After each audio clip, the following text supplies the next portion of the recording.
Hey guys, I'm so excited to share this piece of content with you. It was a behind the scenes, the entire clip of our conversation for the 5 a.m. call with Gary Vaynerchuck. Gary promised to do this back in 2018 and it finally came to fruition. Total man of his word, if you will. It was so motivating just to see his energy, the way he thinks about things, the way he doesn't dwell on issues. I really hope you enjoy it. If you do, please leave a comment and please subscribe to this channel. That lets us know you like this type of content and that you want to see more of it. So really hope you enjoy. Gary was outstanding and I'm looking forward to your response in the comments. All right, Gary Vaynerchuck, who is joining us for the 5 a.m. call here this morning. Gary, this calls a whole bunch of real estate agents, entrepreneurs, professionals that want to have a powerful morning routine so that they can be consistent throughout their day. What's your message for specifically real estate agents and having a powerful morning routine? Hi everybody. Thank you for having me on. As real estate agents, you know what it is, right? You're grinding to get deals, to make deals, to land listings, to close open houses, to, you're just in it. You're in sales, you're in human behavior, and that's daunting. Human interactions all day long comes really natural to some, me included. But getting disappointed at the 99th hour, losing a deal at 12:01, getting fired, losing a listing, market turns. One of the great things I love about the real estate industry, and my sister's now an agent, and I love it because it's market. It's true fucking market. And really honestly, I'm gonna give you guys a very hardcore off speed pitch unless you're a deep Gary Vee fan.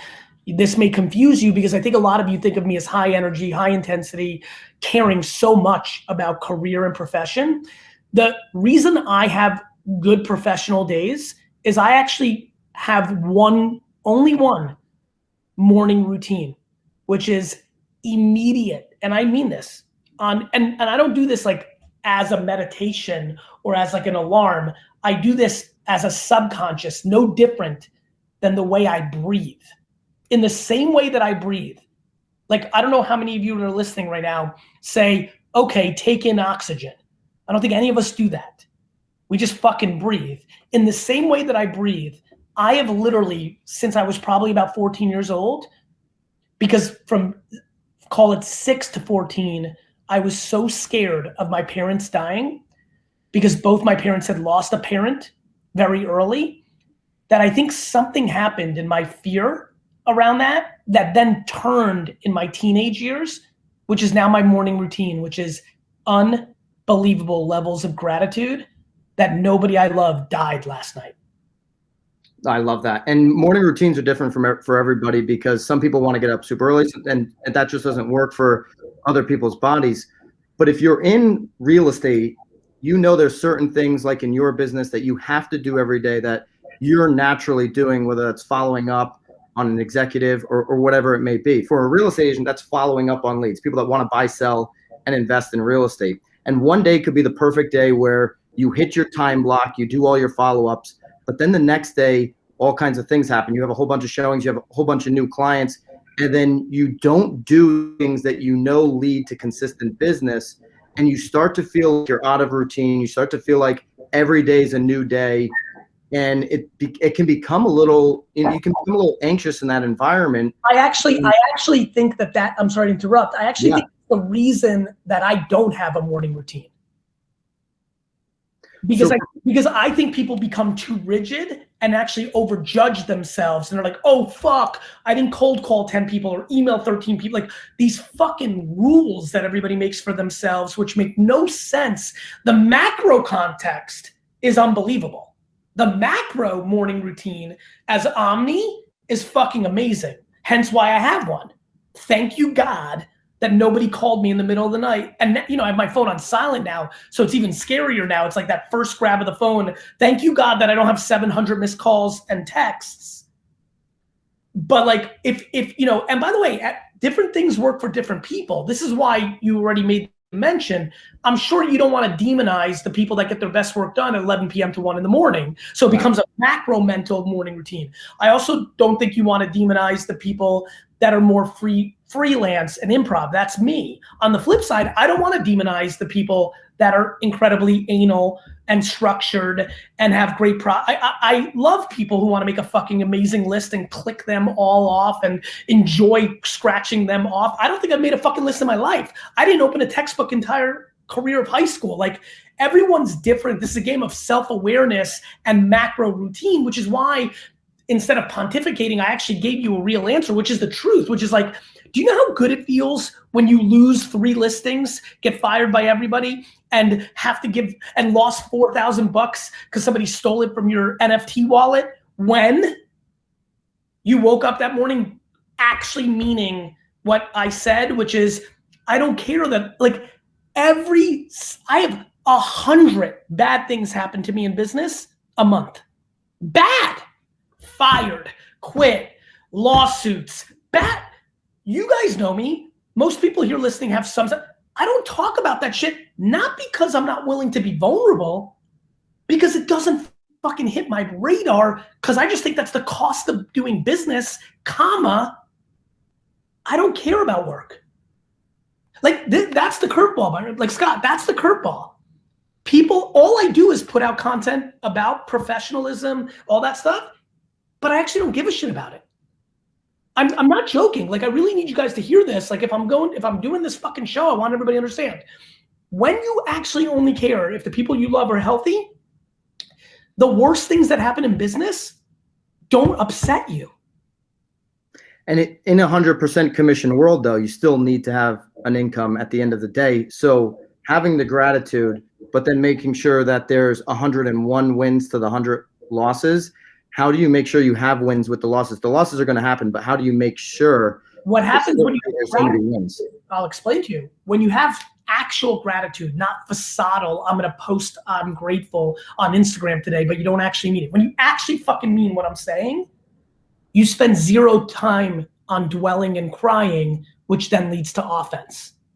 Because I'm actually grateful, when all the bad shit happens, back to your 100 losses, the reason I'm able to create 101 wins, and I talk a lot about my career being Loyola Marymount basketball team from the 80s, which was a basketball team that won like 167 to 132.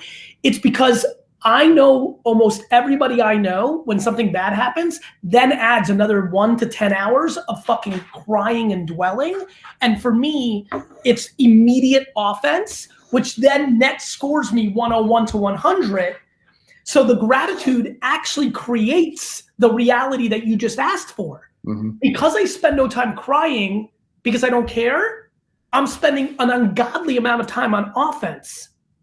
Because I'm not penny pinching, because I'm not worried about somebody fucking, especially real estate land, this is gonna come through really well. If I was in real estate land, when the other broker fucked me, I wouldn't care about the money I lost or that they one-upped me. I would just go on offense and never fuck with them again. If they were the biggest person in town, I would fuck around them, meaning I would still fuck with them, meaning do work with them, but in a different way than the time before they fucking fucked me. No emotion. There's no fucking emotion in real estate. All I see from real estate people is fucking emotion. If I could have one gift for the real estate world, I would create a fucking vaccine that sucked emotion and feelings out of the equation. I'm sorry, Barry, fuck you for that $500 behind your back to the insurance title guy, but who gives a fuck? I love it. I love it. We're along the same lines there. Gary, your final message, and what should people be thinking about with all the disruptors, the DOJ lawsuit, Zillow? You can put a whole bag of issues on the real estate industry. What should agents be thinking and positioning themselves against that? There's a couple things I know in life in that question. You have no fucking say, if you're listening to this show, about the DOJ. You have no fucking say about Zillow. You have no fucking say if the most charismatic former high school football star in your town decided to move back into town and now they decided to be a real estate agent and everybody, you have no fucking say about everything except one thing. Do you spend any time worrying about Zillow, DOJ, and the former football star, or Karen, who's the #1 real estate agent for 37 years in a row? Like, the dumb shit that you have no say about. You know what the biggest problem with real estate agents are? Is they envy the #1 player in the market. And what they haven't learned yet is you don't stop winners. You want a crazy left field fucking piece of advice? The person that's winning in your town, if you're not that person, give them flowers instead of talking shit behind their back. You want your business to double? Let me give you the craziest fucking actual answer. If Scotty K is the #1 agent in town, instead of what I know 93% of you are doing, which are being snide, downright mean, gossipy, oh, he's only lucky because his dad used to own the big car dealership, whatever the fuck your loser shit is, instead of that, why don't you commend Scotty K on his work ethic, his retention, like, and then that's it. Scotty K, good for you, and that's the end. Never think of Scotty K, definitely never talk shit about Scotty K. Like, that is how I think about Zillow, the DOJ, somebody who built up a big fucking Instagram account, somebody who doesn't deserve it, but they just married the rich guy and they have, they're hot. Like, all the shit people cry about that they have no control about. Stop being catty, stop being jealous, stop being sad, and worry about your own shit. And then remarkably, what you'll realize is once you actually worry about your own shit, your own customers, a miracle thing happens. Good shit happens. That's my fucking parting advice. We do tactical Tuesdays. One tactical thing real estate agents should be doing. Facebook groups are dynamite. Name them. Let's make pretend that you live in Basking Ridge, New Jersey. Start a Basking Ridge, New Jersey moms group. Start a Basking Ridge entrepreneurs group. Don't make it about real estate. Make it a little bit level up, right? Like if you're in Orange County, California, start the Orange County Parents Association Facebook group. Start the Orange County Friends Network. Start the Orange County Ambitious People group. Start a Facebook group. Push everybody you can towards it. Email, phone numbers, spam for a week to get a little base, then watch virality. Be the hostess, be the host, be in there every day posting something. Be the mayor of your town or county in a Facebook group and watch your business double. Love it. It's a very tactical thing. Facebook groups are fucking huge for the target of people that buy fucking homes. Great. Don't create like buy a house in Norwood, Connecticut. No, it has to be, I gave you the example. Very tactical. I think you were trying to go with Norwich, Connecticut, not Norwood. I was, but I'm going to Google right now with the great hope that there is a Norwood, Connecticut, and there is. Let's fucking go. No, there's not. That's Norwood Court, Staten Island, New York. Yeah, I'm not Connecticut. Norwood Court, Staten Island, New York. Real estate group. Start a Norwood Court, Staten Island Young Parents Association. I love it, Gary. Love you guys. Thank you so much. Hey, I got one quick fun fact for you. Please. Liz, she did her first real estate podcast with me. I knew there was something I was trying to tip my tongue. I knew that actually. And another fun fact, Bobby. So Bobby, literally when we were looking for a new producer, I tweeted out, hey, looking for a new producer, tag D-Rock. D-Rock retweeted it. Bobby from Long Island moved over to Connecticut for the job. Thanks to you guys connecting people. So, by the way, I want to make sure all of this is in the podcast, and I'm ending with this final part. What I told everybody to do was what we just wrapped up with, which is when you do good, karma happens. When karma happens, word of mouth and reputation happens. Everybody buys homes from word of mouth. Kindness is the real estate agent strategy. Actual kindness, not tactics. Ooh, if I give everybody cupcakes, they'll buy homes from me. No. That's called manipulation. You didn't come from a kind place. You thought it would bring, like, truly, can everybody who's listening to this right now lean into actual kindness? And by the way, if you're the kind of person that can't, it means that you're hurt, right? It means that you're hurt. You don't have anything to give because you're hurting. You need to go to therapy. You need to listen to positivity. You need to cut out negative people from your life. You need to really explore. If you don't have love and kindness to give, it means you're hurting. You need to find a way to fix that. Work on yourself. It's real. It gets better. It's nice. Cool. Love you, Gary. Thank you, man. Cheers. Thank you, Gary. So what was it like?